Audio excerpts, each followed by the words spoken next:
What's up, board game people? April is starting to get a little long in the tooth, so it's past time to have an upcoming campaigns video out. There are several great campaigns hitting crowdfunding this month, and I'm just touching on a few that really caught my interest and might be good picks for you. Let's take a look. Thank you to all my Patreons who are supporting this channel. This fine group of people are helping me to get equipment I need to be able to film at Gen Con, on the road, and even to make better and new types of content from home. I can't say thank you enough. I also want to welcome Eli Lully to our Patreon family. Thank you so much for your support. Out now, having launched on Kickstarter on April 5th, we have Simon's Zombicide White Death. This is the next game in the line of Black Plague and Green Horde, which make up the fantasy flavor of Zombicide. White Death moves the setting to the icy cold lands of Wintergrad, and it looks to take the game to new heights, adding walls, the ability to freeze zombies in their tracks, and a necromancer who's trying to corrupt beacons and overrun the city.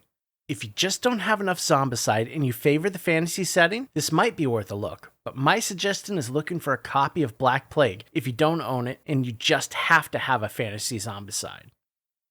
Next up, on April 11th, the next campaign for Dungeons & Lasers will be out. Dungeons & Lasers 5, The World of Deuslair, will be hitting Kickstarter. Deuslair is a 5e compatible RPG campaign and a bestiary supplement, and it features over 400 plastic miniatures and incorporates much, if not all, of the previous Dungeons & Lasers project items. This project comes from Archon Studio, who has a fantastic track record with past projects, and the miniatures are unique, detailed, and very high quality.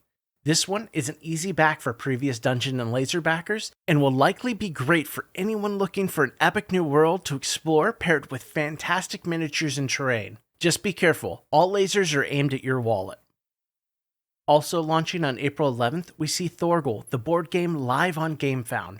Thorgal is a cooperative storybook adventure game for you and up to 3 of your friends in which you'll complete a series of standalone adventures in the Thorgal universe. Playtime on each scenario ranges from 90 to 120 minutes, so the game comes as drop-in, drop-out friendly. This is a game I've had a bit of trouble following through its path to launch. The concept and story sound solid, but the gameplay explanations offered were a bit tough to grasp at first read. If you're looking for a good one-off experience with decent playtime, this one might fit the bill for you. It will be interesting to learn more when it launches.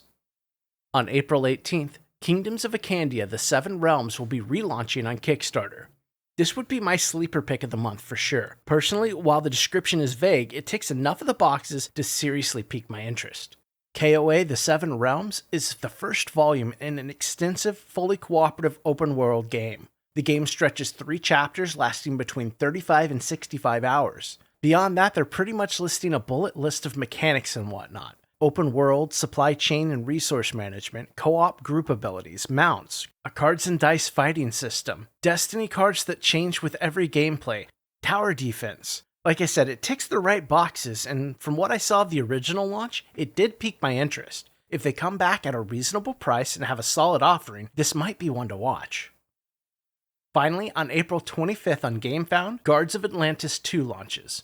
This is a reprint with a new hero pack and possibly more. Guards of Atlantis is a MOBA ripped from the toxic digital gaming gloom and faithfully adapted for play on your table.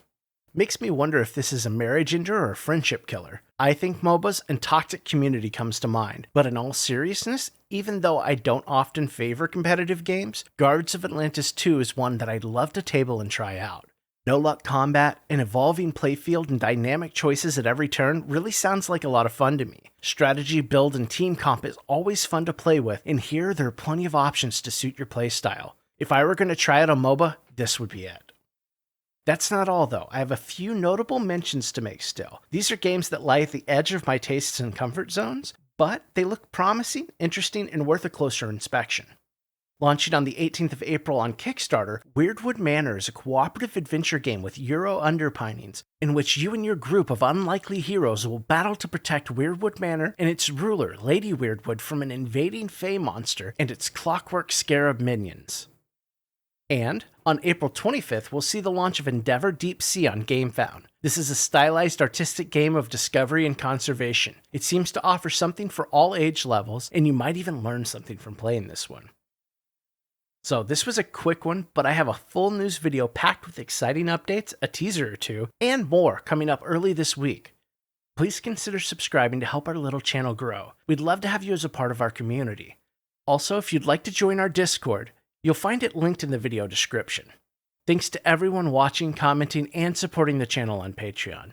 Have a great week, and try to table something new this week.